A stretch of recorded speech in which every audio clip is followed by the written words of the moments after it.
Robinson. Danger. What you talking about? What you talking about? What you talking about? What you talking about, Will? It really is a time when all of us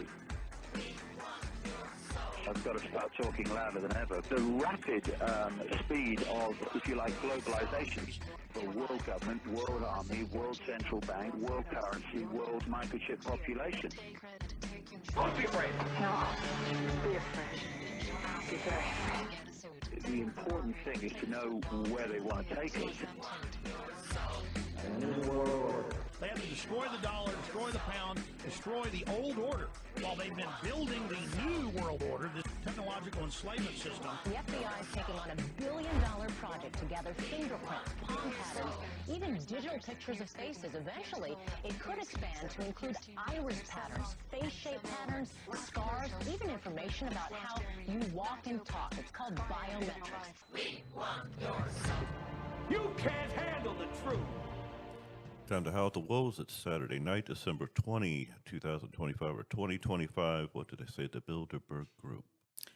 As you like it. Keith Temple in studio. How you doing? Wonderful, wonderful Saturday evening here to be with good friends and great viewers. I agree. And joining us, of course, co-host Dr. Brooks Agnew. You can find him at brooksagnew.com. How are you, Brooks?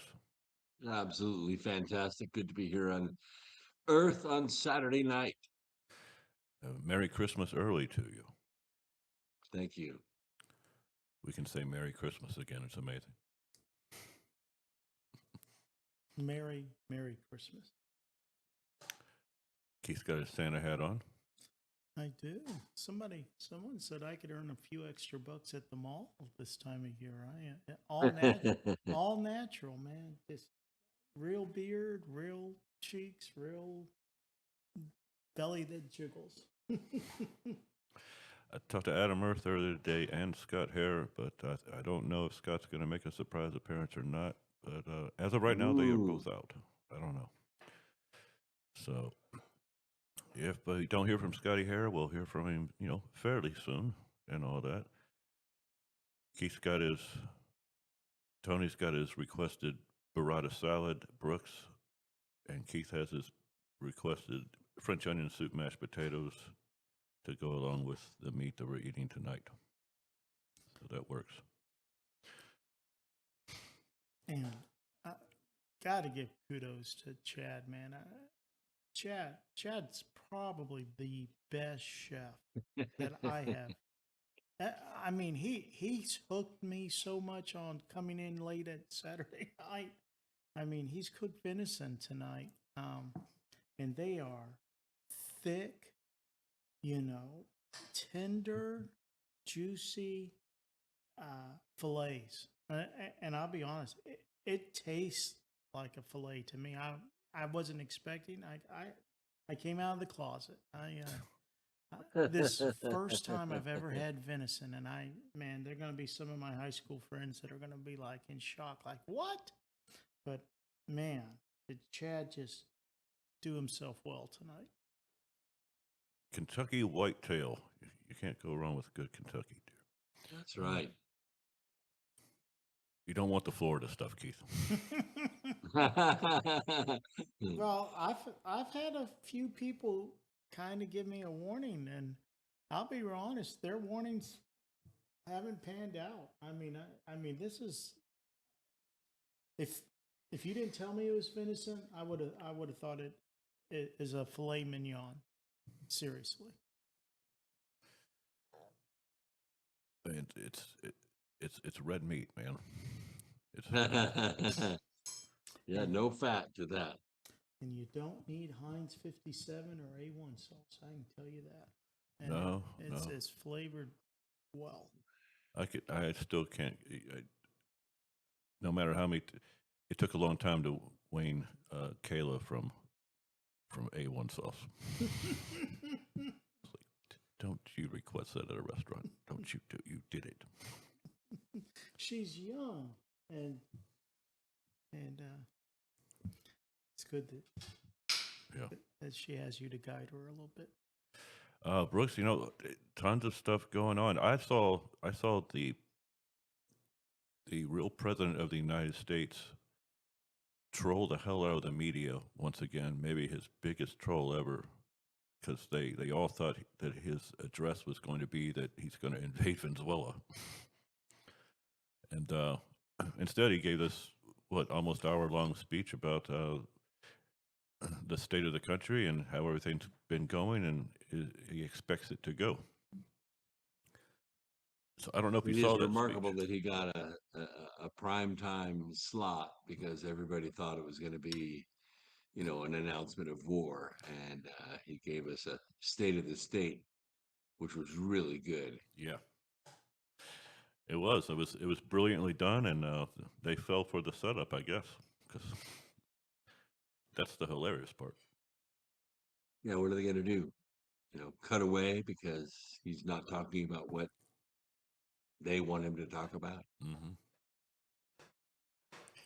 Well, and I think as time goes on, I mean, what's amazing to me is that he's only in the first year of his term.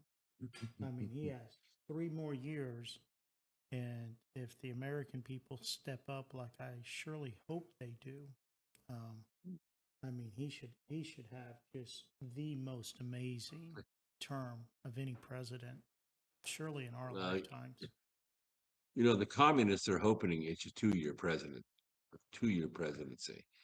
They're planning on coming back hard in the 2026 election, taking control of the House and Senate and impeaching him within hours of them being sworn in. Do, do you see that whole thing, that scenario happening, Brooks? Or Well, I think that's what they imagine. Now, the reality is the Democrats are at the lowest popularity that they've ever been. I mean, they're in the teens, 18, 19%. To say that they have confidence that they're going to sweep Congress and the Senate and come roaring back in with all this popularity is just insanity. But to say that they have the machinations to cheat like they have never cheated before, oh yeah, it's on, baby. I agree with you there. That's very I mean, true. look at you guys. You're down in Florida. Look what happened in Miami. Holy shit, man. A city that hasn't had a Democrat mayor in over 50 years. I have friends that are Cuban. I have friends that are Puerto Rican who live in Miami, have businesses in Miami. They hate communists. And they're enraged that this communist won in Miami. It's unbelievable. But that's how bad they will cheat. Yeah, everyone down there is beside themselves as far as who is it that how, right?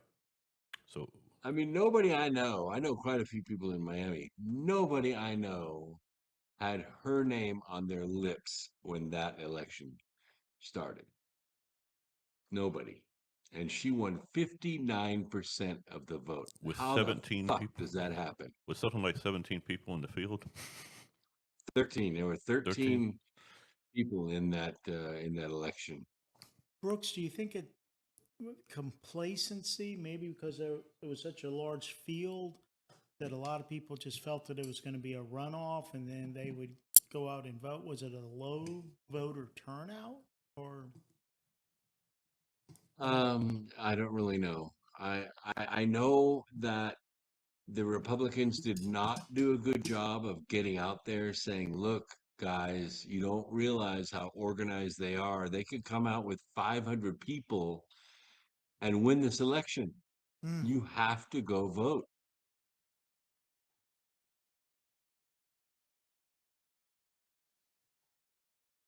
Well, that's a foreshadowing of 10 months from now. The issue is in Yeah, November. yeah, In it is. November. And that's why Trump did what he did this week. And that's why you're going to see 1 to 2 rallies a month for the next year. You're going to see Trump on the ballot, whether you like it or not. He's going to be on the ballot in states where the down ballot is close or even areas that he won by 20 points. He's going to be out there endorsing candidates, putting money into candidates, campaigning for candidates. It's going to be like no midterm election ever.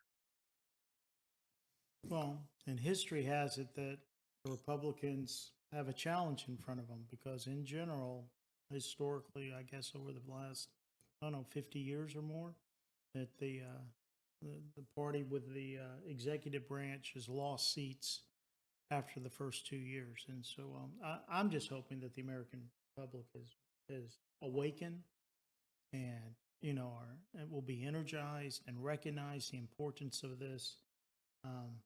Because this needs to be a movement that continues through 2028, through J.D. Vance becoming president. No doubt. And continuing with the same, executive branch, and continuing to move forward because the corruption that we're witnessing isn't going to be eradicated in a year or two or three. It's going to take some time to really root out some of the deep-rooted stuff. Oh yeah, it definitely takes time, but the awakening of the country is very evident, obviously, in 24, and I think I'm with Brooks. It's in order for them to continue the usual the usual thing of, well, they're going to win more seats, blah blah blah, that's the way it's gone for 50 something years or whatever. I don't think that's reality now, unless they succeed in cheating heavier than maybe they've ever cheated. Well, we saw what happened in 2018. I mean, in 2018, it was the first time really that we had discussed the term red wave. We really thought that the Democrats were going to take a butt kicking in 2018, and look what happened. Right. They came back, they won Congress, and within hours they started the impeachment. Oh yeah, it was immediate. Let's hope the American people's memories are not that short. I mean, I get it that they're pretty short, but let's hope they're not that short. Brooks, is there anything that we can do? What can the three of us and our viewers here, what could we do to help prevent and reduce the cheating in 2026? Well, that's a good question, because I would, ordinarily I would say, hey, we just need to get the message out. We need to talk about how good the economy is and how it's going to get better. We need to talk about how gas prices are coming down, and in 8 or 9 months, that's going to affect all the other prices. Just like Jack and oil had a huge inflationary impact. Ordinarily, that's what I would say. But I think that there are criminal operations under tremendous amounts of funding in key states, key precincts all across the country. And I think that they have counterfeit ballots, they have corrupt voting machines, they have ideas about, running out of printer paper, about having voting machines with the wrong print format in them and making people stand around for hours.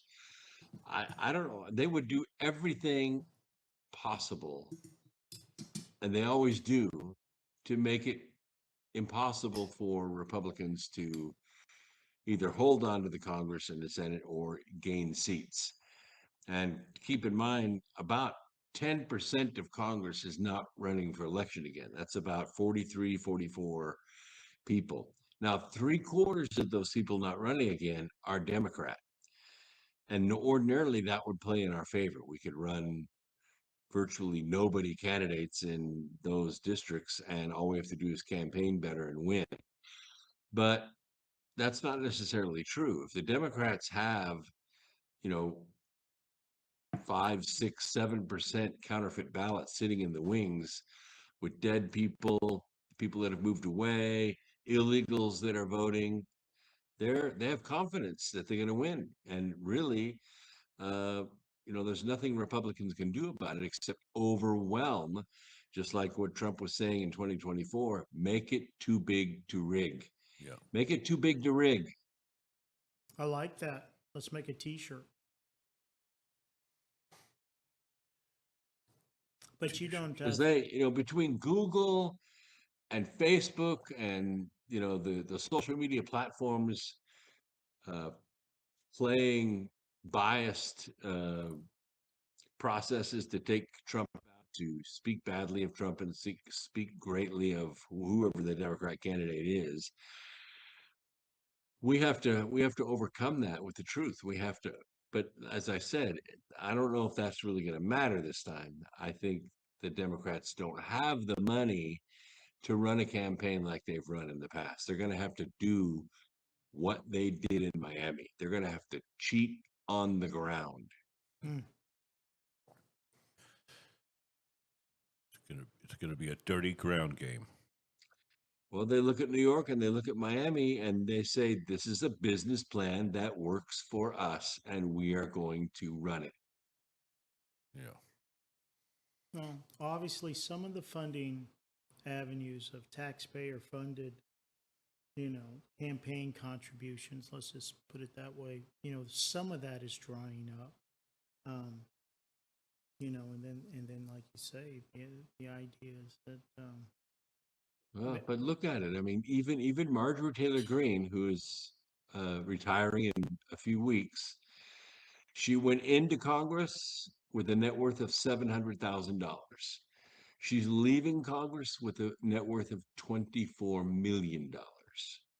And Marjorie Taylor Greene has had it as rough as any congressional candidate ever in history. Oh yeah. Once again, it works on both sides. Donkey or elephant, doesn't matter. There is a problem. It's quite obvious. Coming in not a millionaire and leaving a millionaire, and it just you're 174. Look at Ilhan Omar. She came in with a net worth of minus $45,000, and today she's worth over $23 million. I find that hard to believe that that's all insider trading. Well, I mean, when you're in a position to funnel contracts to your friends, and those friends will, make it worth your while to Give do you a that. kickback, a bribe. Sure. I mean, look what Minnesota has taken. No, Ilhan Omar hasn't benefited directly because of all of it, but we were talking about $1 billion. Now we're talking about $8 billion, and they're actually hinting at, because it was so well organized and it was so large scale, we're talking $18 billion that the Somali community in Minneapolis ripped off the Minnesota government and the U.S. taxpayers. 18 billion. I think I'm gonna take a strange side here for a second. Is a lot of times Democrats talk about trying to eliminate the Electoral College, and there's a lot of reasons not to, but one of them is this issue of, like you say, corruption, cheating, stealing. The idea is that at least now, if Los Angeles or someplace, Chicago, is very corrupt, at least there's some control that doesn't spill over into other states in those types of things. And I read a story today where they convicted a couple of individuals. I think they came from Philadelphia. They had heard through the grapevine at how easy it was to scam the Minnesota government. And so they went and they rented a 200 square foot closet out of some retail, strip mall, and essentially they just set up. They had a few cans of beans on the shelf, but it was just known. You go there, you run your EBD card, you charge up $200 in federal groceries, and you walk out with essentially no groceries and $100 bill. And the people of the store, they pocket the other 100. So it's $200 from the taxpayers, and the person walks out with 100, and the store owner walks out with 100, to the tune of, I think it was $7 or $8 million that these two guys did. And I think they've been charged and arrested here recently. But Crazy funny. sad. Listen, yeah. Well, I'm glad we have a U.S. Secretary of Agriculture, the USDA, Susan Collins. I think that's her name. I hope, well, I'm glad that she's secretary and that she's taking this kind of action, because it just went without any supervision whatsoever in times past. Right. Which to me ought to be a crime in and of itself. If you have if you were in the public sector and did this, you'd be fired, you'd be, ousted, you'd be charged maybe with some type of embezzlement. Who knows? But I agree with you. We would never know if 47 wasn't 47. Very, very, very, very true.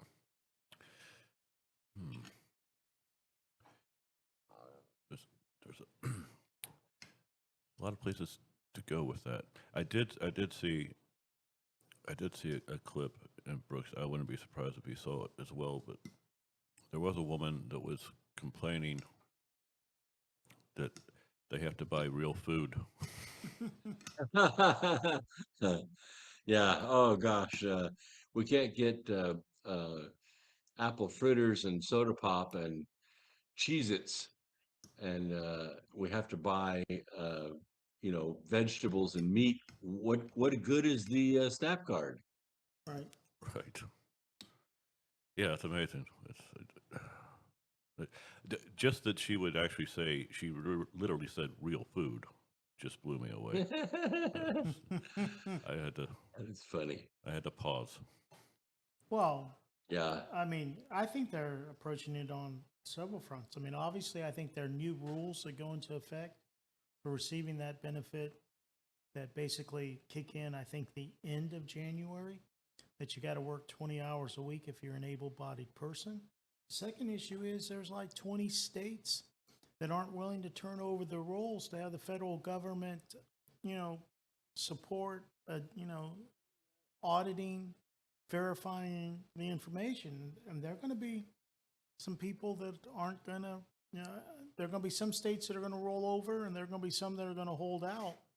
And there are going to be some legal action, some lawsuits. But I feel pretty comfortable that the Supreme Court's going to say, hey, man, if there's fraud and you're not helping root it out, then that's on you. Yeah, I think there's some statements to be made about the national debt of $37 trillion. Look, 3/4 of that debt is fraud. 3/4 of that debt is fraud. And what President Trump should say is, we're not paying it back. We're not paying it back. It was taken by fraud. Either these organizations return the money, or you guys can just write it off, but we're not paying it back. I think that's a great tact right there. It's an avenue to go down. And Brooks, educate me a bit. So, of this $37 trillion, how much of that debt is owned by foreign entities? Well, no one really knows. I would say 50% of it is owned by Britain and China and Japan. Those are the three big ones. Of course, the Fed owns a lot of debt, which is kind of weird to own the debt that you're owed. Right. That's, it's sort of like you created the money out of nothing. You're charging interest on that debt, and yet you own the debt. It doesn't make any legal sense to me. Right. And so if Trump does this issue and says, hey, we're going to pay back this 10 trillion, the other 27 trillion, you're just going to have to absorb. What impact does that have to Americans?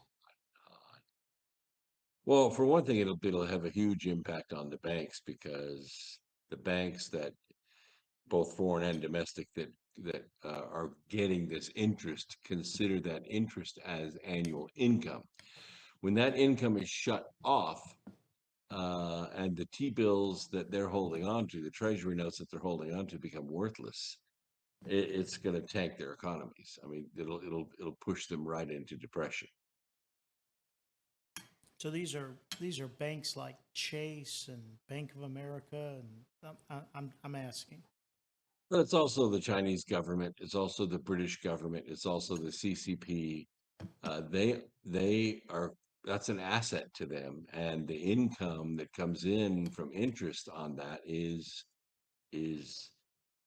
countable as an investment for them. Sure. And they threaten sometimes to say, well, we're going to dump these T-bills, but if they do, it just hurts them. It hurts them as bad as it hurts us, because the value of the T-bills goes down. You get a fire sale on them, and that affects our economy as well. But how many countries would cut off their left arm if they thought that it would deal a mortal blow against the United States? I think there are more than a few. Right. It's a good question, though, Keith. Hey, man, you have no idea how high up Brooks is on my gratitude list. Being able to every Saturday evening come in and have an intelligent conversation and learn and educate. Brooks, I just want to tell you here, as we kind of get close to finalizing the year, man, and said, I really appreciate you. I mean, I really, really do. You taking me under your wing. I'm a reasonably intelligent person, but boy, you can clarify some things have been kind of a little bit fuzzy. And thank you for being who you are for decades. Thank you for walking with me the last few months. Well, I aspire to be like Victor Davis Hanson, to be well enough spoken and well enough informed that when I finish speaking, you slap yourself in the forehead and go, oh my God, I never knew that. Yeah, man. I mean, maybe that's why Brooks is on the show. Maybe. One of the reasons. I learn it so you don't have to, I guess. With Keith had mentioned earlier, when I mentioned the chick who, was upset that they have to buy real food type stuff. That was a younger woman who was in that video, right? So you like able-bodied, And she had a 24-inch neck. I mean, there's a lot of there's a difference. Like our good friend Adam Earth, who's obviously part of the show and has been for a good number of years. Does he have that card? Yeah, but that's a different story. He got shot protecting 30 people in this internet cafe, and he took both of those gunmen out, but and they're they're no longer with us, but he lost his legs because of it. Mm-hmm. And so it's a little bit of a difference between, and there's a mental thing that you go through when that type of trauma happens to you and all this. As a young man. So there's a difference between his situation and someone who's completely able-bodied to go fucking get a job. So it's a big difference. So yes, you have to buy real food. Oh, I'll share this on the show here. Is that 15 years ago, I went through an extremely difficult divorce, and at the end of it, I ended up with full custody of of 5 of my school-age children, and then a bankruptcy went through that, and I ended up going from a gated community to government subsidized housing. My kids were on the state's Kids Care, which is one of the forms of Medicare, Medicaid. And I was on food stamps for a while. I mean, I had to make a change of careers. I had made a lot of money in the former, but this was the 2008 time period. Times were lean. And story short, I was on SNAP for a while, you know.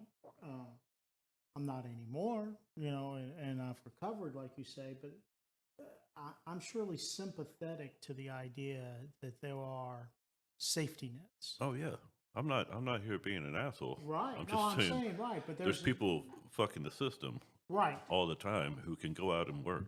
right. The issue And not is buy that real it should be food. a safety net and not something that's, you know, permanent, you know, for extended, you know, decades and or generations. The issue is it's to help you get back on your feet and start So moving forward.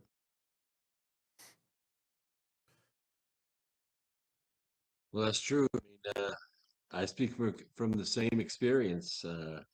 Went through a bad divorce. Went back to college.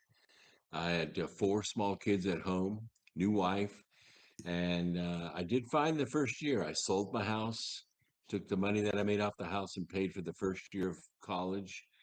The second year, I didn't have a house to sell. I was working side jobs as best I could. But you know, when you get to be a senior, the classes get a lot harder. There's a lot more study, out of class study you have to do to be competitive. So I ended up on food stamps, and I got to tell you, my kids ate really well during those months. But I considered it a student loan. You know, once I graduated, my income quadrupled, and I was able to pay back those food stamps many times over. And I'm proud of it. Yes. Proud of it. I had people criticize because I was taking food stamps, but I said, yeah, you try taking 21 hours a semester of senior level courses and working full time. You can't do it. Right. It's impossible. sure, yeah, different story. Totally. Right. You know, a little segue. How about segue versus sideway? Just in the new year, so this will make Brooks happy. Um, and damn it, I'm just going to continue saying that Scott Hare has to make his return fairly soon. But I did put it off for a while, and as I said, I just started. Well, we got to start scheduling guests and all this. So let's look for Roger Stone in the new year, Brooks. I think that's a great idea. I have Yep. great respect for him.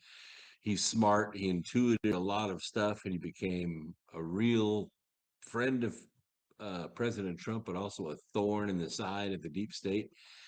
And they tried to take him out. Yes. And he stood up to them and went through it and came back out stronger than ever. So I have a lot of respect for Roger Stone. And I think that kind of goes on my original question: is what can we do?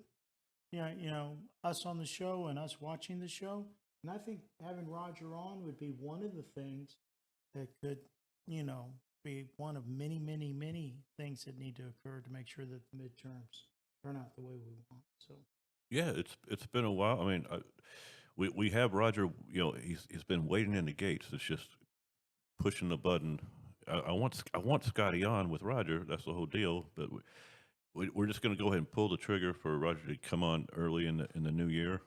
And as we discussed, Brooks, we got to get Ian on, Ian Trottier.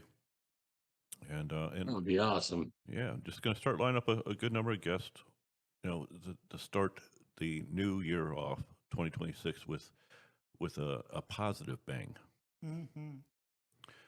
A positive bang.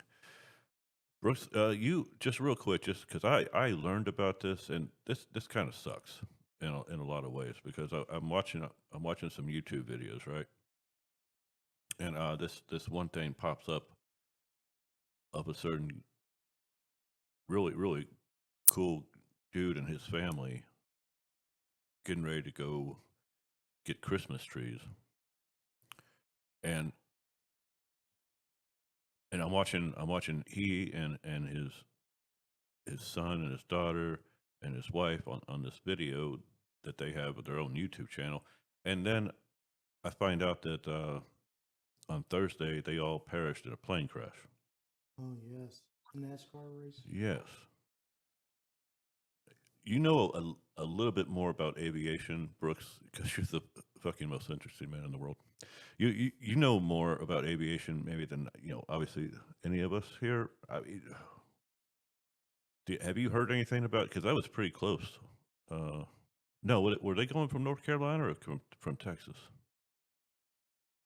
I don't know. I'm not familiar with the story.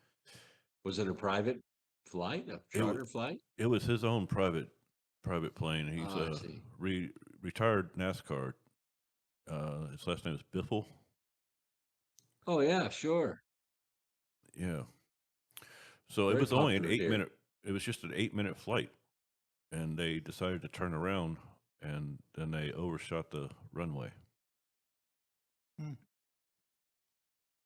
So I don't know. I don't know if you were familiar with it because it just. I was like, damn.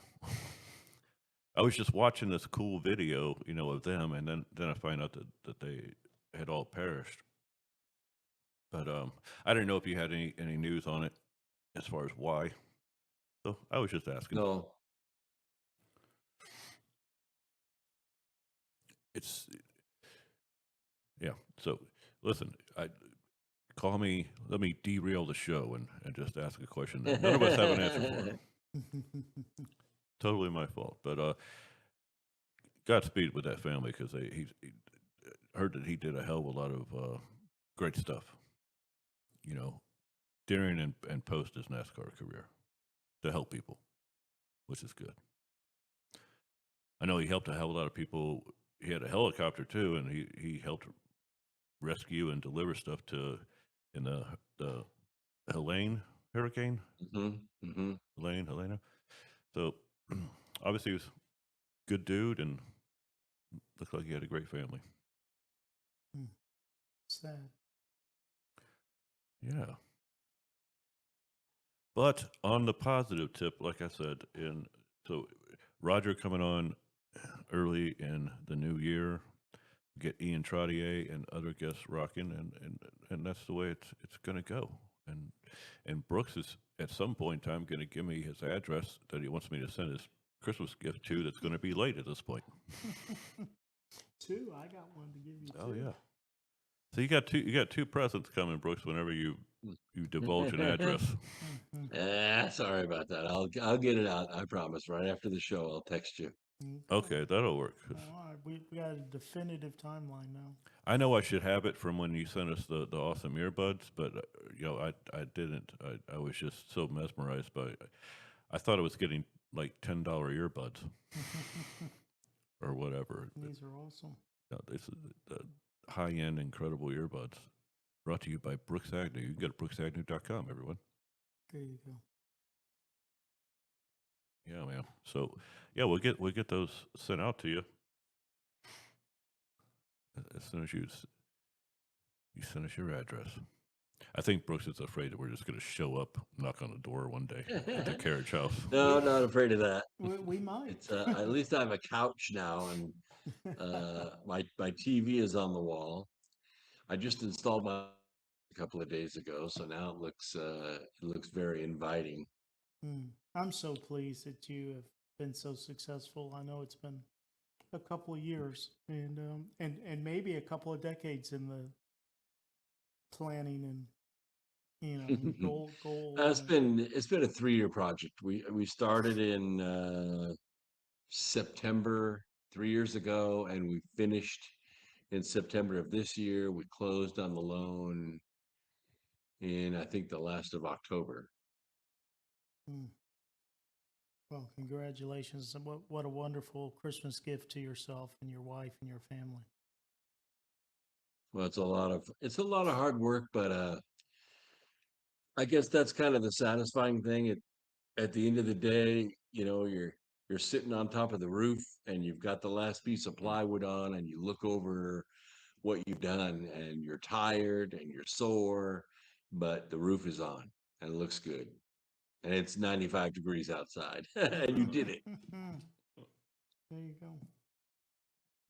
go. Well, Chad, I got a topic I'd like to get Brooks' input on, if All right. you don't mind. Yeah. Brooks, I saw another podcaster this week indicate that he had had some conversations with some individuals in the government that basically said that in November, a month ago, 6 weeks ago, that President Trump had kind of realigned, I guess, kind of the vision or the military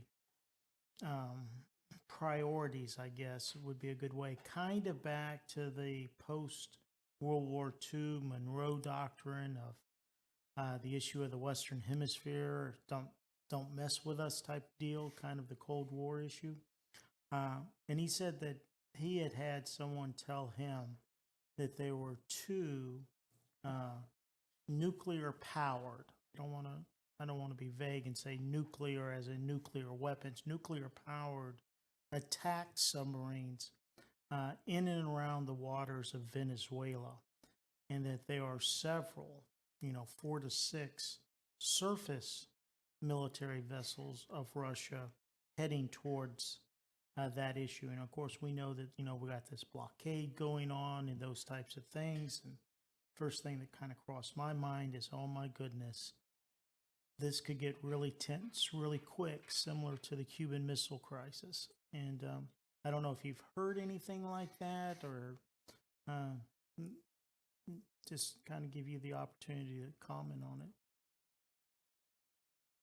Well, there are some things that we I guess you would call them self-inflicted wounds. When we got involved with Ukraine, we started sending missiles, rockets, and grenades to Ukraine to fight against Russia. It wasn't very long before the public comments started coming, not from Putin, but from Lavrov and Medvedev and others in Russia. Look, guys, you're supplying weapons that are killing Russians, and you guys have enemies too in your neighborhood.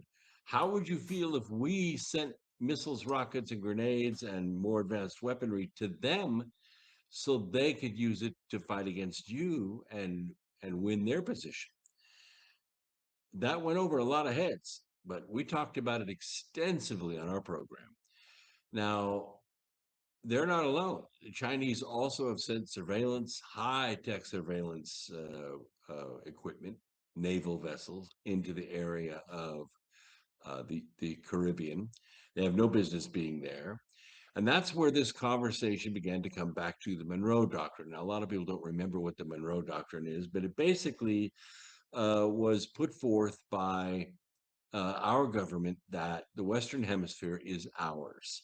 And Britain and France and all these other foreign countries have no business occupying or putting in puppet governments to favor their positions in our hemisphere.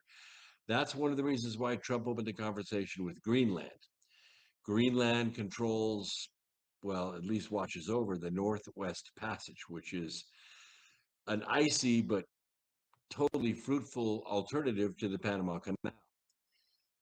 The fact that Chinese and Russian ships have been frequenting that area, and Greenland has told us about it, but we haven't done anything about it, not since, well, a long, long time, and we didn't do anything about it during Biden's. I mean, if you'll recall, I believe it was the Second Fleet, which defends our northeastern corridor, which is this area, was actually decommissioned. The Second Fleet was decommissioned by Barack Obama. And during Trump's first term, he recommissioned that Second Fleet. Of course, a lot of those ships had already been cut up with torches. But all those active duty personnel, retired personnel, were put right back on the payroll, and the Second Fleet was put back in the water. And then you also consider that the defense system, which was called TARS, the Tethered Array Defense System, and it was put along the Gulf of Mexico. These are barrage balloons, basically. They hover at 15,000 feet and they're tethered to the ground. What they do is they bring them to the ground, fill up the diesel generators on them, raise them back up, and those diesel generators run over the horizon radar. It gave us an over the horizon look at way, way over the Gulf of America for anything low flying that might come in very fast, like a cruise missile. Barack Obama decommissioned and took all that apart years ahead of schedule, by the way. The company had a contract to keep that system going for about 10 years, and Barack Obama took all that apart. So there's been a systematic effort to make the United States vulnerable to attack. Now, you consider what's going on in Venezuela, which I don't know if anybody that's listening will look at a map for a second, but you'll see that Venezuela is the northernmost section of South America, and it's just a little bit further than Cuba away from our southern border. Anybody setting up aerial military operations or surveillance operations in Venezuela is going to have a time advantage in the Western Hemisphere for an offensive action against the United States. And both China and Russia have been pouring assets into that area for a long time. China has a hell of a presence in Venezuela, let me tell you. Yeah, with the So refining. I mean, just what are the China refines 25% of their crude oil, I think, something like that. Which is hard to do because Venezuelan crude oil is very black, thick oil. It takes special equipment to refine it. That's why Shell and Chevron, and that's where Citgo came from. Citgo is, Venezuelan oil. That's where it came from, was the U.S. technology to refine this very sticky, tarry oil. So when we sanctioned Venezuela and cut off that ability to refine that oil, it greatly hurt their economy. China picked up the slack and they invested in that area heavily. So to hear that Russia has active hardware in that area is very frightening, especially with the Belgorod and the Poseidon torpedo loose and unaccounted for. That's kind of my thought. That was like, hey, this is serious. And in my book, Charma, not Charma Favor, Glance of Angels, I talk about it was once classified, but I declassified it in my book, a operation called Operation First Strike. Operation First Strike is a fast attack plan to hit the United States with an EMP weapon, immediately followed up by targeted command and control strikes. And then we're basically unable to hit back. We're unable to see. We're blind and on our knees at that moment. And then we'll be given a choice. You can either try to shoot back, in which case we will completely destroy you, or you can surrender and step off the grid and let us take care of business out here and protect the world against your imperialistic aggression. And you're already hearing that part of the marketing right now on all media. Yeah. Well, I'm glad I brought up the subject. Let's continue. Well, if you read Glance of Angels, you're going to hear the intimate, intricate details of Operation First Strike. It's out there. I declassified it. Now everybody that's read that book, it knows the truth. From this discussion has been going on for quite some time. Maybe not a huge discussion that needs to be, but it's been around. And of course, we've covered it on this show numerous times here and there. But you bring up the EMP thing, Bruce. Is it just an impossibility? Is it stubbornness? Is it to essentially Faraday cage the infrastructure against even? It wouldn't matter. It wouldn't matter. It wouldn't matter. No, because the type of voltage that's put on the air with an EMP, it's very it's able to go through anything. There's no way. It's like trying to shield yourself against a magnet. It just can't be done. When this electronic pulse goes out, the only thing that will save you is to know that it's going to happen before it happens, and to take that equipment offline, to disconnect it from ground, and then let the EMP pass and then rehook that equipment back up. Or you can have redundant equipment. You can have redundant transformers. You can have redundant control boards for the nuclear power plants that are offline. And then once the pulse passes, you can put those things online. Of course, it can be done, but it hasn't been done. Well, just for our viewers, EMP is electronic magnetic pulse, and basically it fries a lot of the electronics, the technology that we're so heavily relied on to do everything. And you want to talk about social unrest, all of a sudden you start messing with all of the supply chains in the big cities of the food distribution and gas. We have run those numbers, my friend, and I can tell you, if power goes out on 75% of the population of the United States, which is basically the center of the TVA, the Tennessee Valley Authority grid, which is Knoxville, Tennessee. If an EMP goes off powerful enough over that area, without counting the people that die in the actual blast, 30 million people a month until power is restored. Can't run the hospitals, starvation. No traffic control, no fuel, no water. 30 million people a month will perish as long as the power stays off. People losing their minds because they can't get on TikTok. See what I'm saying? Yeah. Well, my generation, the whole internet thing is an upgrade for us.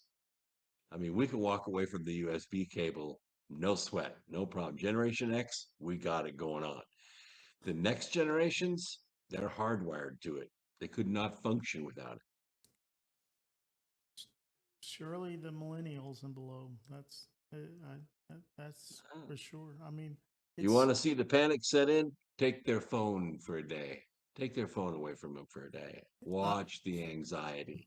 I'm in the classroom. I spend 5 days a week, 6-7 hours a day with teenage students, age 15, 16, 17, 18 years old. I mean, it's horrible. I mean, they can't put it away for an hour, more or less a day. I mean, it's like an addiction. It's like, it's like a substance abuse issue. Yeah, it pretty much is. I've actually left the house and come to work on the house and left my phone at home. And I have maybe 5 minutes of anxiety over it, like, oh my gosh, what if somebody tries to call me and they can't reach me? And then I go back to life. I go back to doing, what I was doing before I had a cell phone. Yeah, that's true. I've often said, because I think it's just a fact. I mean, back when there were still landlines, I knew a hell of a lot of phone numbers. Didn't we? I knew a hell of a lot of phone numbers. I had a beeper. 20, I had a 25, beeper, 30 believe it or phone not. numbers. I mean, Yeah, a pager. I was one of the first guys on my block with a beeper. I haven't heard that in a long time. Beeper. Wow. Yeah, absolutely. Oh, we thought that was high tech, that we would actually get a beep and a phone number. And we came up with different codes, like you could put in the phone number and then star, which meant really call me back right now. I mean, there were lots of things, but still you had to get to a payphone and you had to make a call to find out what's up.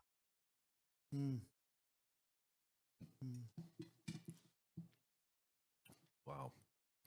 And then the really high-tech ones that you could put a 5-second message on.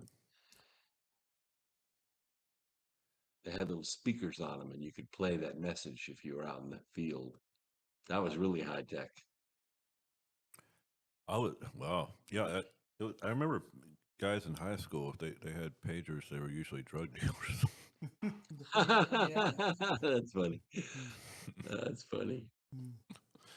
But yeah, that's be a status symbol to have one of those things clipped on your belt. Ooh, he's got a beeper. Exactly. Yeah. I think it was. I remember my tio Eduardo. He's a psychiatrist. I mean, they had those pagers. Always had a pager on him. You know, he was on call. Someone else was on call. But I mean, to tell people that you're older than the internet, they look at you like, what do you even mean by that? Right. Well, I mean, there was a whole world out here operating for centuries with no internet. Right. yeah, I mean, When then it came to dial up, I mean, it wasn't like it was wireless or mobile like it is. I mean, when it first started, for the first We still remember the decade, sound. yeah, the AOL, that, sound like a fax machine, Yep. Yeah. But yeah, so Brooks, so talk with me. Play this out. Obviously, I think the drug issue out of Venezuela is a real and legitimate issue. But surely we're broaching on the issue that there's more to this issue in Venezuela than just narcotics. Well, there is, because there are three main operations that run out of Venezuela. One, of course, is the narcotics. They've been run for a long time. The second one is election infrastructure interference, and they do it all over the world. The Chinese went into this area. They invested heavily in this Smartmatic network system. People inside our government, namely in the bureaucracy, agreed to send all of the voting information from I think there's 829 precincts in the United States, send that precinct information there to be processed, totaled, and sent back to us. I know it blows people's minds, but this company was called Scytl, Scytle. It's the only way I know how to pronounce it, Scytl. And when it first came on the scene as the ballot processing center for really the free world, I looked up who the founders were of that company. It was basically a diamond cartel. Okay, the members of the board and the chairman of that company were members of a diamond cartel. That's the closest I could get to finding out who was actually running that operation. In any case, they did not have the best interest of the United States in their charter. And Venezuela worked this with great effectiveness to disrupt not only US elections, but elections in England and other places. So that needs to be dismantled, taken apart, and stopped. It's going to be very hard to do because they are so well funded. You have no idea how well funded they are.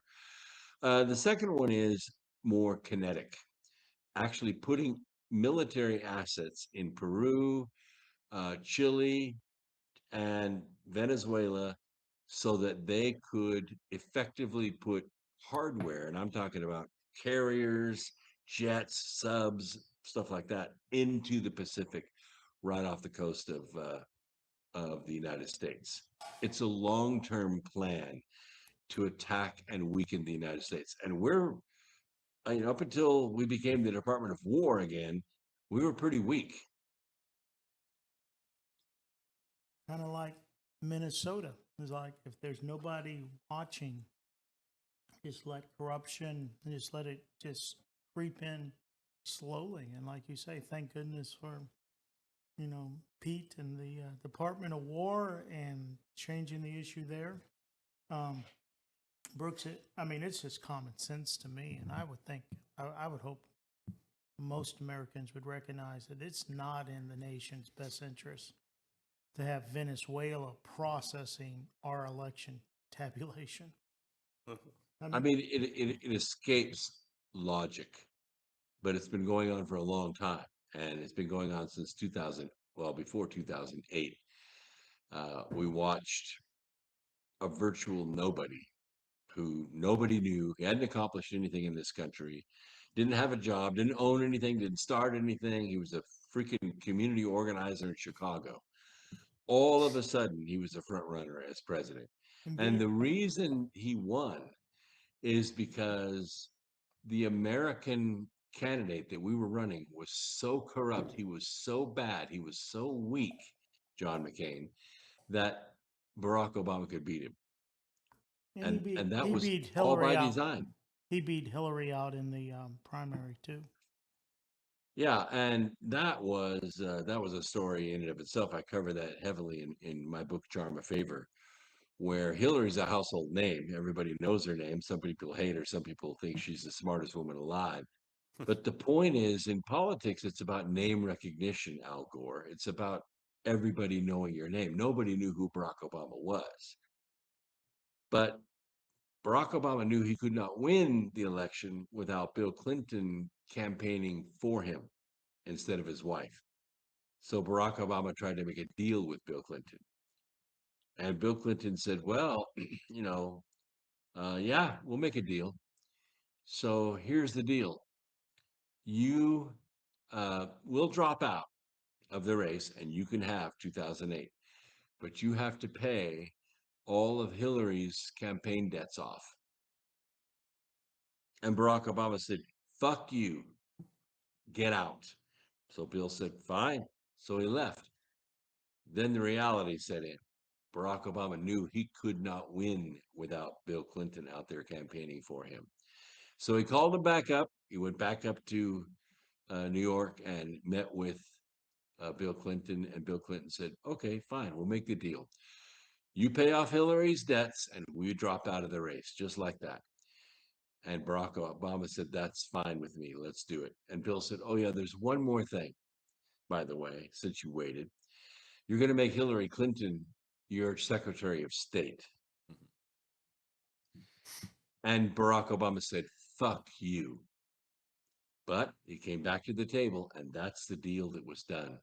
Barack Obama paid off all of Hillary's campaign debts and made her Secretary of State.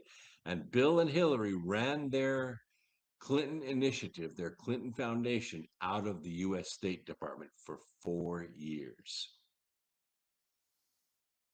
And as soon as she lost in 2016, that foundation dried up as bad as Hunter Biden's watercolor paintings. Well, not before they pocketed $145 million from the sale of Uranium One to Rosatom. Absolutely. Yep. Well, I think they're in contempt at this point, aren't they, in Congress for not showing up to Well, testify? they are, but that's only because they won't honor the subpoena. Now they're claiming health reasons and blah, blah, blah, and their lawyers are going to get them out of that shit. But James Comer is threatening to hold them in contempt for not coming in and sitting down in front of him and answering questions. And you know what the answer is. We all know what the answer is. I don't recall, and I'm taking the fifth. Right. I didn't think that was. Yeah, I knew that was the answer. Absolutely. The Brooks, you don't think there's enough time between now and November 2026 to clean up these voter rolls a reasonable amount, some amount? You don't think? No, I don't. I think the states have enough legal side steps and two steps that they can take, that of the 21 states that have refused to share their voter registration information, or I'm sorry, their SNAP information with the federal government, they can take lots of legal side steps. I don't think they'll bend. None of them will bend, because at the end of the day, we're not talking about blue states. There's no such thing as a blue state. We're just talking about blue cities, and those blue cities are so tightly locked up. There's no way the federal government's going to break into them. Okay. You're right, Bruce. That's something that needs to be pointed out as far as blue states. No, you're right. There's blue cities. There's a good part of California that ain't blue.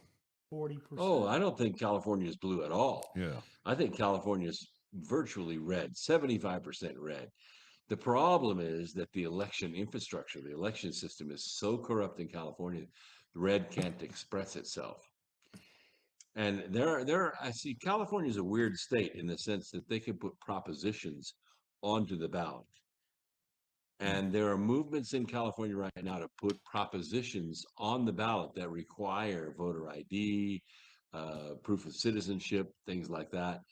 And it could mess up the Democrat game if the people rise up and get those kinds of propositions on the ballot. It could mess the Democrat game up. I would think the Supreme Court would favorably endorse that issue under some type of equal protection. You know, that essentially that You would think. you know You would think. I'm looking for the birthright citizenship decision to come down any day. Yeah. Yep. Hmm. That's a big deal right there. Oh my gosh.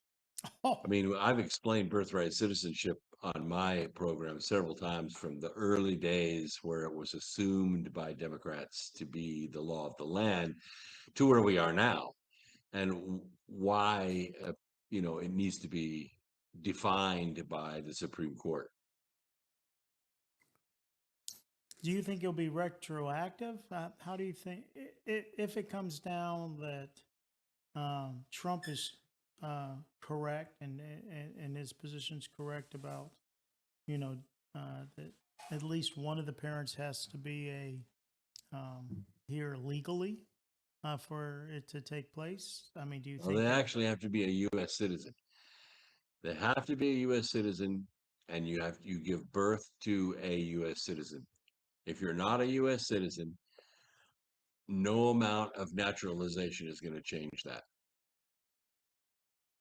And do you think that that's going to go? I mean, we're speculating, but would you think it would go retroactively?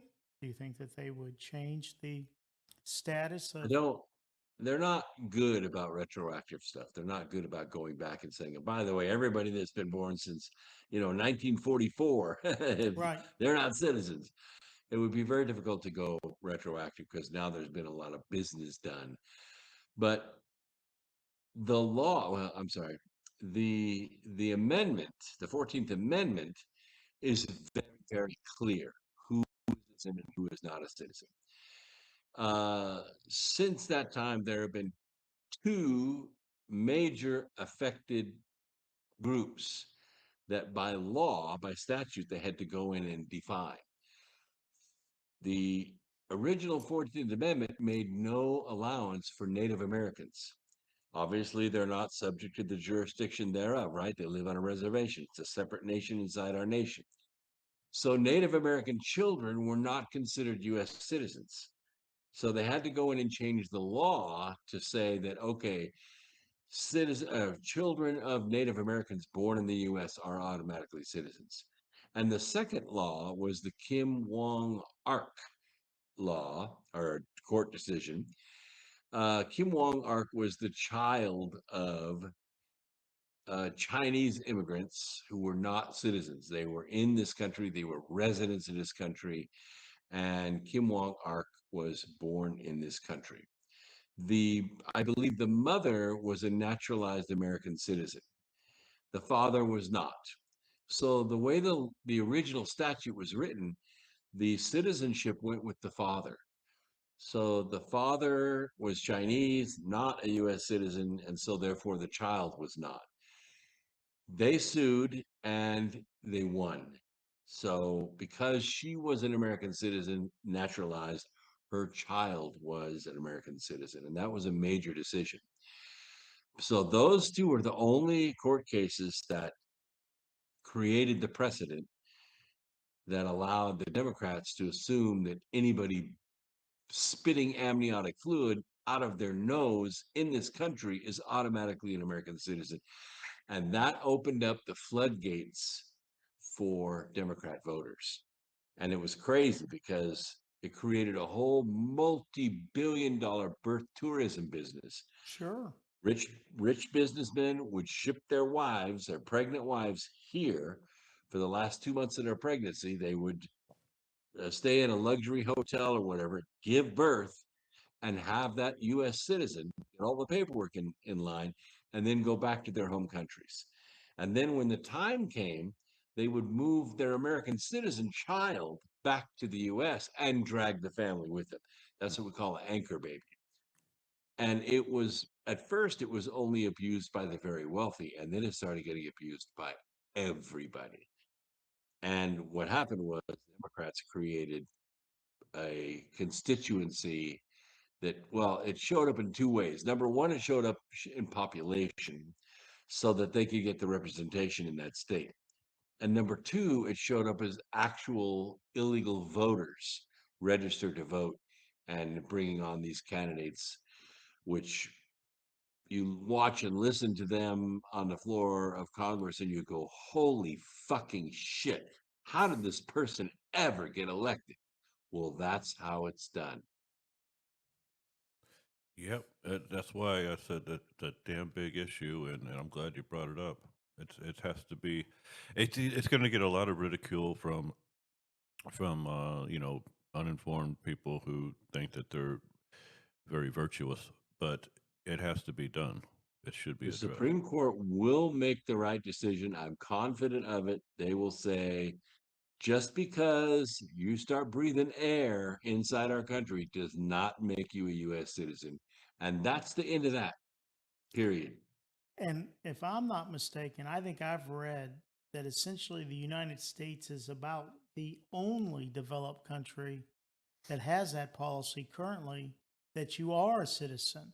Just about every other developed country in the world does not recognize that. Well, it used to be way worse than it is right now. Only men who owned property and were current on their taxes could vote for a long time in this country. We, non-property owning people who might be behind on our taxes, white people, whatever, we were not allowed to vote. Not allowed to vote. And it was right before the 19th Amendment. And I'm going to say it was probably less than 10 years before the 19th Amendment. We were allowed to vote, non-property owning men. And then the 19th Amendment allowed women to vote. So that will tell you how recent it's been since all adults in this country over the age of 18 could vote. Is that 1920-ish? Yeah, 1920-ish. There was a surrogate movement, but it was less than 10 years before that. We got the right to vote. I got the right to vote. I would not have been allowed to vote until I finished this property before that time. Hmm. Well, Because property owners who were current on their taxes had a dog in the fight. right. And that's why they were the ones that were allowed to vote. I don't remember. And there's a lot of argument. And believe me, it's not just men. It's also probably half the women I know say giving women the right to vote was the worst thing this country ever did. You know, So that's a whole nother discussion. well, the idea is, I know one of the presidential candidates said at one point is that, you got to recognize that we're basically, and I think it's mildly, not significantly, but I think it's mildly over exaggerated, is that, you're already starting off against 47%, because 47% do not pay federal income tax. And so, It's true. yeah, so you already, and I think the supplemental issue of what you talked about, Brooke, would be, hey, if a naturalized citizen had a child and and but the issue is that the Democratic Party also puts in place policies to keep that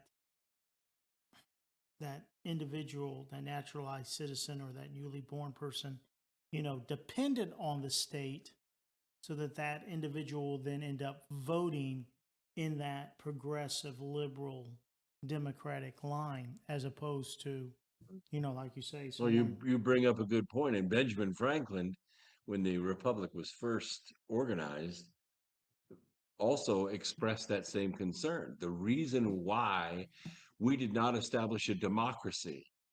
Because Benjamin Franklin, by the way, who was quoting Herodotus, said all democracies fail because as soon as the people discover that they can vote for themselves a piece of the coffer, which means the national income, it is the death of that government, which is exactly what the Democrat Party does.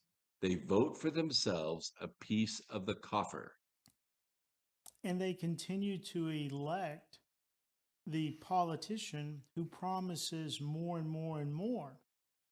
And thus you have a $37 trillion national debt. And I've love to respond to the post where the black woman says, "When are we going to see our reparations?" And I respond to them and say, "Oh, baby, you missed it. It happened in 1844. Yep. Expound. Well, it was 40 acres and a mule. That was reparations. That was done, finished. 1844. It was done. They missed it. They squandered it.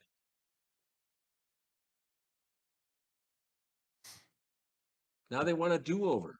People who were never slaves want people who were never slave owners to pay them money. And what are they going to do with that $300,000 reparations?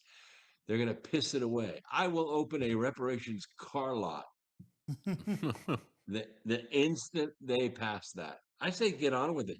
Write the damn checks. And I guarantee within 5 years, all that money is going to be right back in the same hands it's in right now. I think there are actually studies. Be?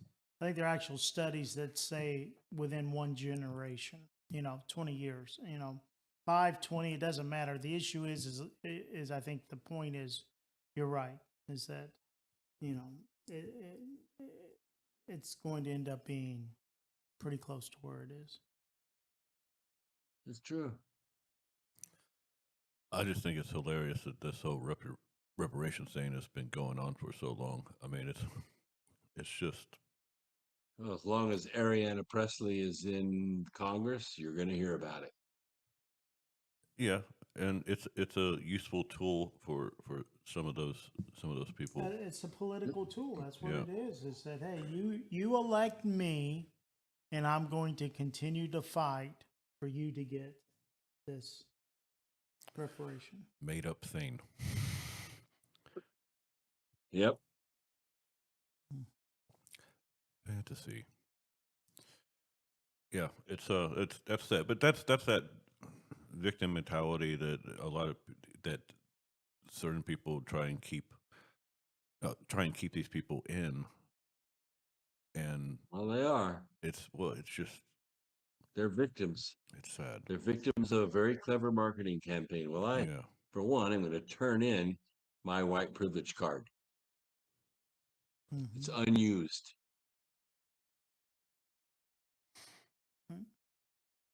Right. Well, the idea is that I tell Chad every week is, that mankind is broken, and our core issue is we're corrupt. And, when you tempt us with free stuff, more than half of us are going to take it. Whether or not it's morally right or what is it, how does it benefit me? I mean, I think JFK had it right. Ask not what your country can do for you, but ask what you can do for the country. I mean, that's the mentality we need. Yeah, I'm not even sure that really caught on in 1962, but it was very clever words.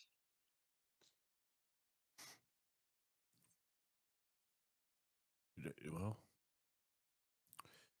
it definitely it was catchy, and could have been trending. Well, in those days, the black movement was Republican, and as soon as Johnson became president and bought the African American race in this country, they forgot those words, and they all became Democrats overnight. And claimed that they'd been Democrats all along. And then, I know people to this day that they get pissed off if I say that Martin Luther King was a Republican. Oh, he was. I know, but they don't want to believe it. It's The first blacks that became elected government officials were all Republican, all of them. Yeah, it's everything. There's a system of control from this whole these people that we talk about. They have multiple different avenues of control depending on who they're trying to. But overall, it's to bring everyone into the same tent of control. You know, what was it earlier in the conversation? Wasn't it? It was Orwell, right? In '84 that said he said a lot that we're living right now, but he said people will still stare at their telescreens in the palm of their hands. Yeah. He didn't have the cell phone lingo, but telescreens. Yeah. Well, like it says in Hotel California, we are all victims of our own device. We can check out anytime we like, but we can never But you leave. can never leave, right? Chad and I had a Heineken the other night, and this old band, that was about their third or fourth song into it, was the Eagles Hotel California. Oh yeah, we went to a certain bar last night. Had a little meal, and there was a band there playing. They played, yeah, they played a good number of Eagles songs, and that was one of them. Played some Tom Petty.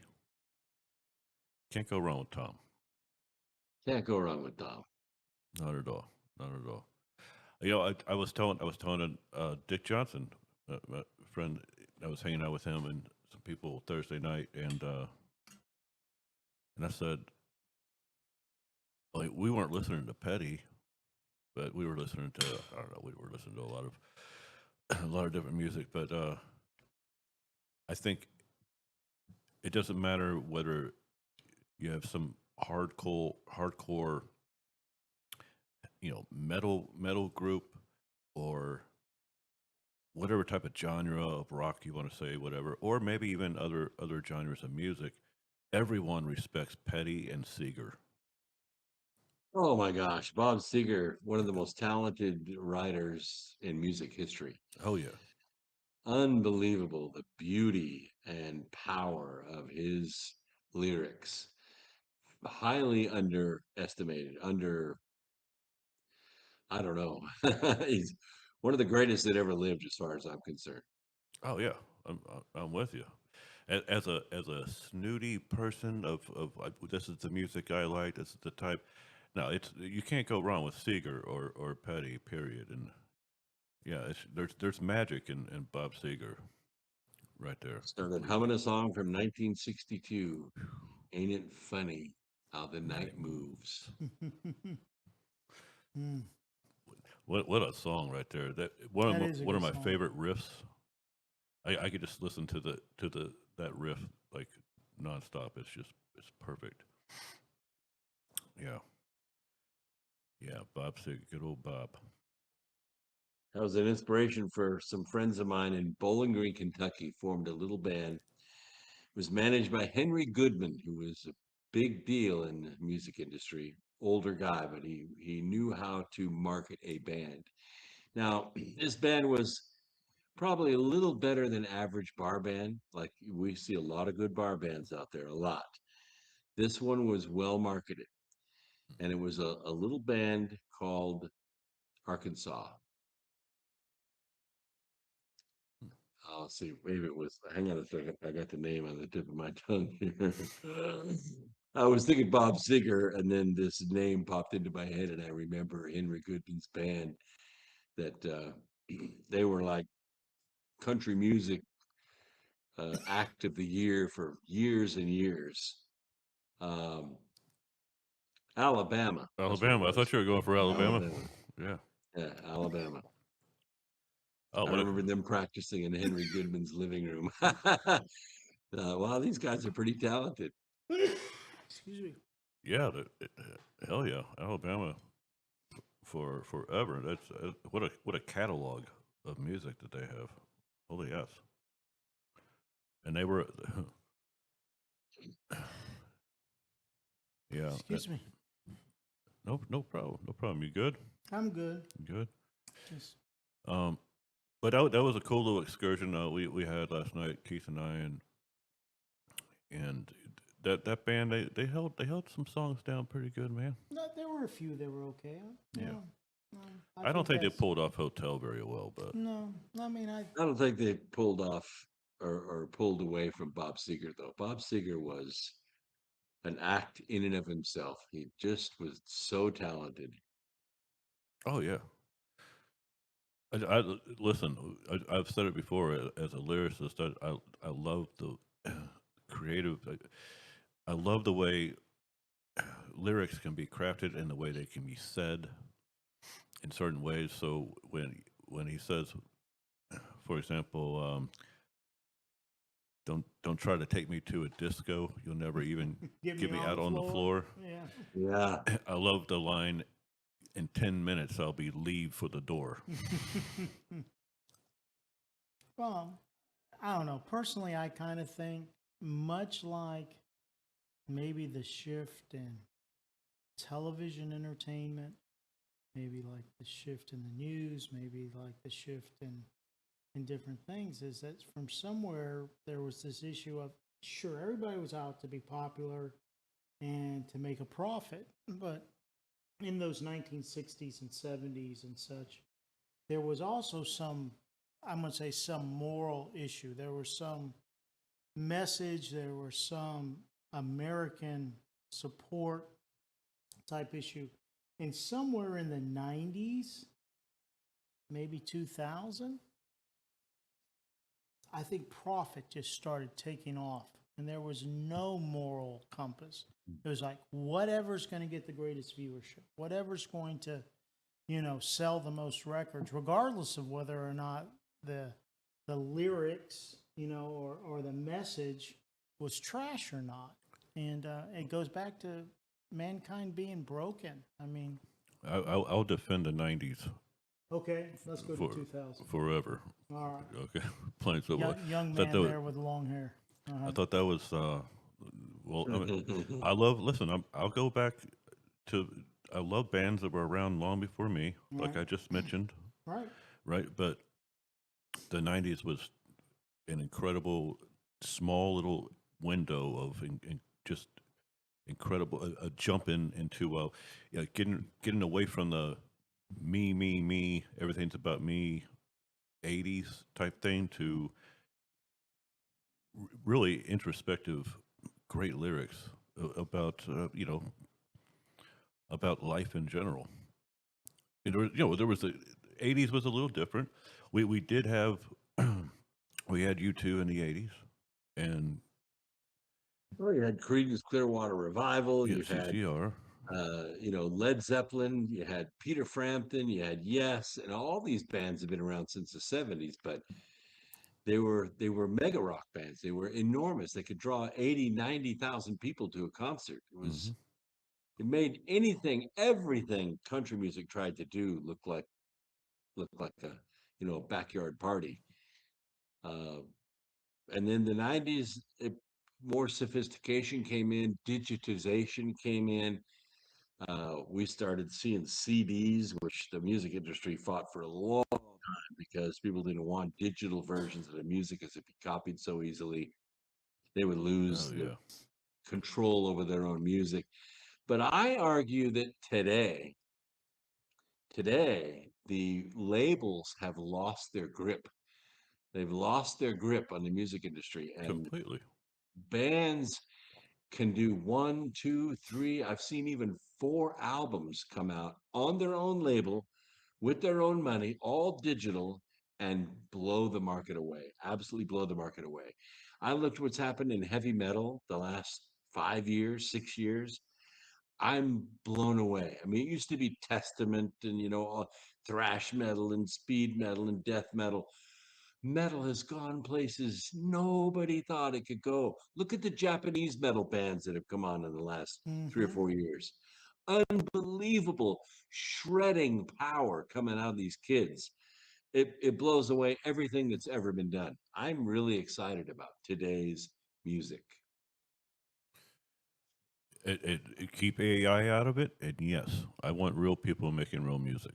Oh yeah, absolutely. Well, AI can't get on stage and although I did see an artist get up there with a team of robots as the Fly Girls recently.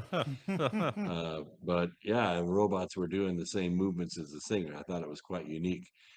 But oh my gosh, these Japanese metal bands are smoking hot, just smoking hot. I'm gonna have to check these out now. I didn't know about this.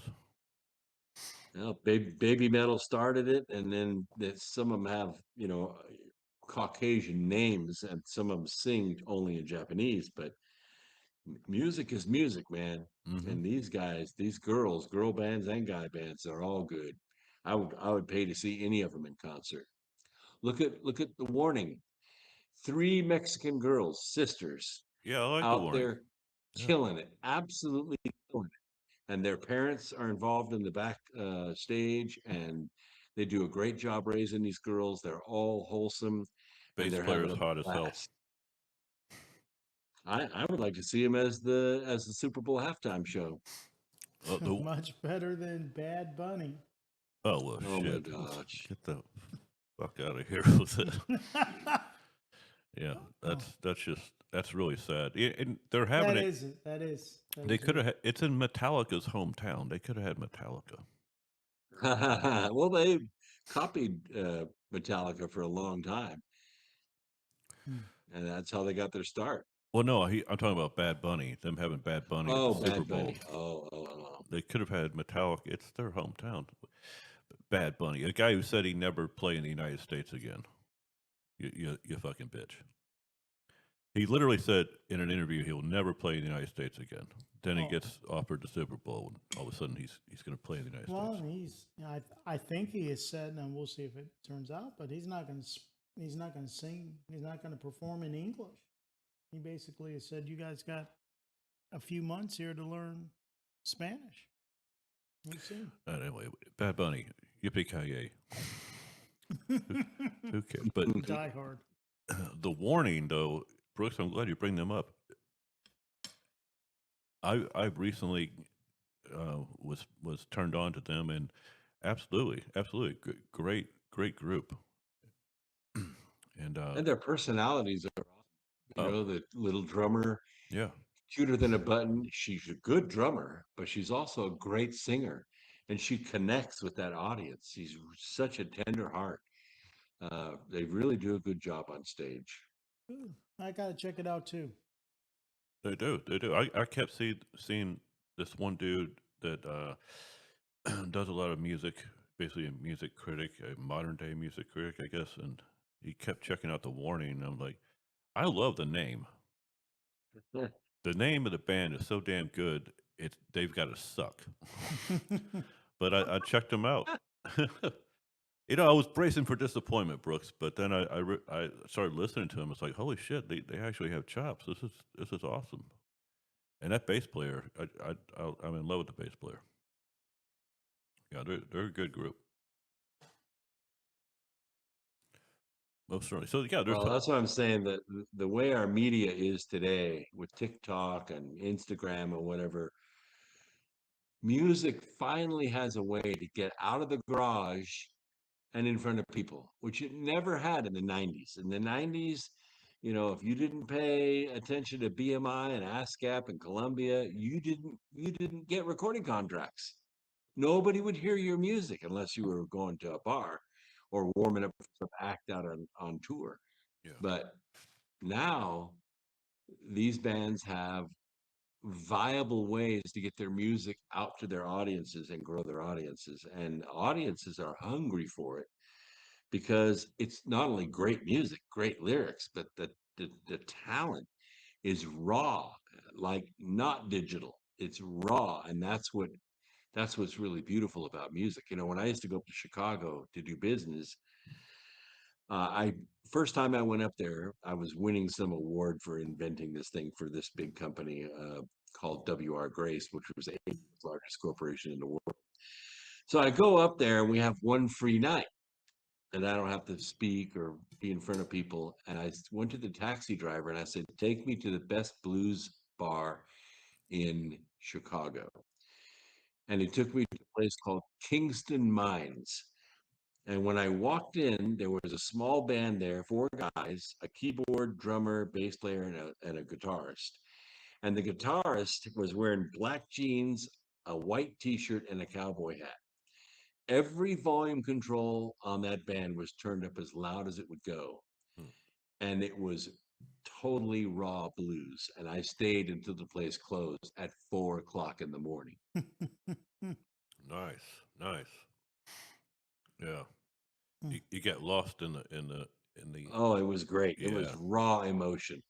So cool. I like that. You know, there was a part of that last night, Keith, with the keyboardist when the band took the break, Right. and he broke out a violin, Brooks, and he started playing some really, making you weep, very powerful, getting into your soul with that violin. And then he just went too far and kept going. Yeah. Man, But it was Well, beautiful I for a moment. But for a You know, little this is an age when instruments you would not pay money to go watch are blowing the market open. There's 2 brothers out there that play the cello, and Mhm. they've got with Stephen Vai did a version of Thunderstruck, and it was just unbelievable how great these brothers are, and they're killing it, They did absolutely killing it. They did Teen Spirit Right. from Nirvana. So yeah, they're impressive. I don't know. This probably get me in trouble here, but I'm thinking about getting one of my younger sons here for Christmas. Blue Man Crew comes here to Jacksonville the end of January, and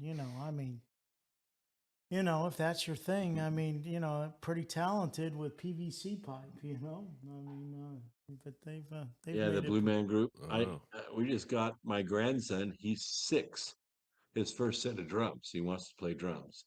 So I'm glad it's over there in that house and not this one. But I know if he's got any rhythm in him, it's going to come out in those drums. There you go. His dad played horn in a marching band. His uncle, my other son, Mike, he was a baritone player, majored in music, plays piano, can virtually play any horned instrument there is. I can play any instrument on the earth. I mean, I've played Japanese instruments, violin, cello. Well, not the cello, but the viola. I always wanted to play the cello, but I never got my hands on one. Any horn, all the keyboards. I have a row of guitars right over here on the side. I'll just stick my camera up here and just let you look. Well, there you go. There are my guitars. You can see my pedal set up there. My amp is there. So this is my man cave. This is my creator den. Yeah, you got it going on there, man. Got to But get I've been some. playing since I was 8 years old. I love music. I've taken all my kids to live concerts since they were little kids. Trans-Siberian Orchestra, Red Hot Chili Peppers, Blue Oyster Cult. I mean, it's instilled in them. They love music. I told Chad that I was going to take him to Trans-Siberian Orchestra Oh, probably yeah. next year. They just came here about 2 weeks ago, and I asked him if he had ever been, and he said he hasn't. And my brother just saw him in New Orleans a few days ago and just said, the show is just, I've seen it twice, but yeah, no, I think that's a great holiday concert to go to for sure. It has something for Oh yeah. It has opera, it has rock, it has theater, it has pyrotechnics. It's really a good show. Mm-hmm. Yeah. I'll tell you this is that I'm taking 3 of my kids to see Christmas Carol tomorrow. We're 5 rows up from the stage. Um, you know, to see Scrooge and Tiny Tim, and I'm looking forward to it because I do. I have zero artistic ability. Th- And my friends laugh at me. They think I'm joking, and then they realize I'm really not. Is about the most artistic thing that I have in me is playing chess. And they go, Oh, "What?" wow. It's like, what do you mean? And I say, well, the pieces move, dance, they correlate with each other, but nobody thinks of that as an art issue, and but I mean, I can't draw, I can't sing, I can't dance, but We got to play chess. there you go. We'll play chess sometime. Yeah. You know. Whoever wins gets to play Brooks. Gets to lose to Brooks. Chess is a great game, man. It really is. Playing that since a teenager. I played in high school. It's too cool. Too cool. I've always loved it. There was a guy. I kid you not, Brooks. I think unless something got fucked up, he had, who knows what he's doing right now. But back before in the early days of playing beach volleyball, I still had to wait tables, right? And there was this dude who was a dishwasher in the back of the house, and he would kick my ass in chess. And I mean, just unbelievable. We played chess, and I'm not saying because he was I'm just saying he was a little younger. He was washing dishes, and this guy was effing brilliant. I mean, I'm telling you, he's one of those savants, and I hope he had to win somewhere with all that. I haven't talked to him in a long time. Yeah, I had a rhythm guitar player in one of the bands I was in. He used to smoke this stuff called Maui Wowie. And I never beat him at chess. All the years that I knew him, he won every chess game we ever played. I had a good friend. I'll give him a shout out. I'm sure he's not listening. Terry Alost. He's a medical doctor now. I think he was 2 years, maybe 3 years older than I was. And he would ride his bike about 3 to 5 miles to where I lifeguarded, and we would play chess. And I could never, ever, ever beat that guy. One of the few guys I could never beat. But shout out to Terry Alost. The unbeatable. The unbeatable. There you go. Well, you know what? The person who taught me how to play beach volleyball, Paul Bathen. Never beat him in chess. So I just stopped playing him. There you go. Well, I got to where I could beat computers pretty regularly, but I have a hard time beating people. Right. Brooks, we're putting you up against Gary Kasparov. That's what we're doing.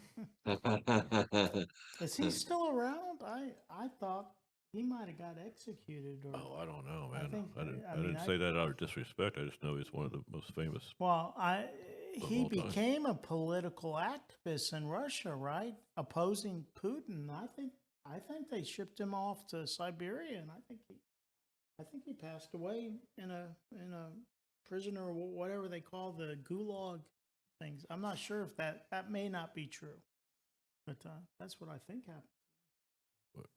We shall investigate. Anya Taylor-Joy plays in a series called Queen's Gambit, and they're already filming a season 2 of it. It's a story of an orphan girl who ends up being a savant in chess, hopeless alcoholic, but a savant in chess, and she's such a talented actress and so beautiful. You just can't take your eyes off this series, and it's inspirational to see how being really good at chess can change your life. Well, Nice. obviously, I've actually have met the young guy in the In Search of Bobby Fischer, because he went to the University of Oh yeah, Florida. yeah. You know, I was and, going to bring up Bobby Fischer. That's funny as hell. yeah, and Little Man Tate is another great one with oh yes, with the single mom and the Jodie diner, Foster. and Yeah, Jodie Foster and the I like Jodie Foster too. Yeah, it is interesting the way She the has a way with serial killers. hey man, Silence of the Lambs, man. There you go. So Anthony Hopkins. Oh, geez, Louise. Yeah, what an incredible actor. oh my gosh, yeah. A movie I saw him in, I didn't think he would do well in, was this story of a motorcycle land speed record in the 200cc class. It was an interesting movie. Well, I don't know. Plays an Australian who comes to the Bonneville Salt Flats to set the world land speed record in the 200cc class. What's the name again? I'll just I've never check heard. that I out. can't remember the name of the movie now, We but can look it Anthony up. Hopkins Yeah. is a great actor because he can play characters. He's not always the same character in every movie. Right. Right. That's the thing right there with a great actor. Dick and I were talking about that also. We were like, yeah, he was like, Brendan Fraser was just always Brendan Fraser. Well, I don't know. He was the Encino Man, who's pretty good. Yeah. Uh, I'm not putting but Brendan Peter Fraser O- down, but I'm just somebody called Peter O'Toole an actor one day. He said, "I'm not an actor. I'm a movie star." oh, nice. With Interesting. Pink Panther, right? No, it's Peter Sellers. Oh, Peter Sellers. That's Peter Seller. Peter O'Toole played Oh, did he play in Animal Dr. House? Doolittle. Dr. Doolittle. Did he play in Animal House too? Was he the professor? No, maybe not. Could have been. Wow, don't get me started on actors. I mean, there's a big difference between an actor and a movie star. There is. There is. Like Bruce Willis is always Bruce Willis. In every single movie, he's Bruce Willis. But you take somebody like Tom Cruise, who is a great actor and can play characters. Just a little bit of makeup and you can't even tell it's Tom Cruise. That's how good an actor he is. The other guy I've always respected big time is Jeff Bridges.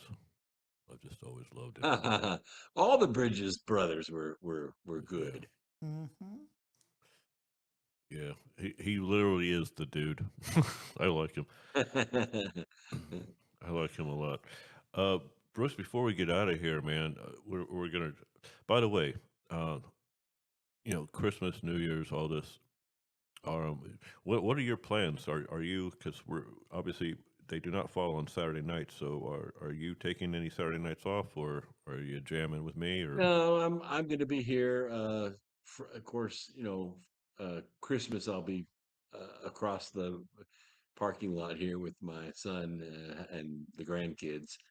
But I'm not traveling anywhere. I'm not speaking anywhere. I'm just going to hang around the estate and relax.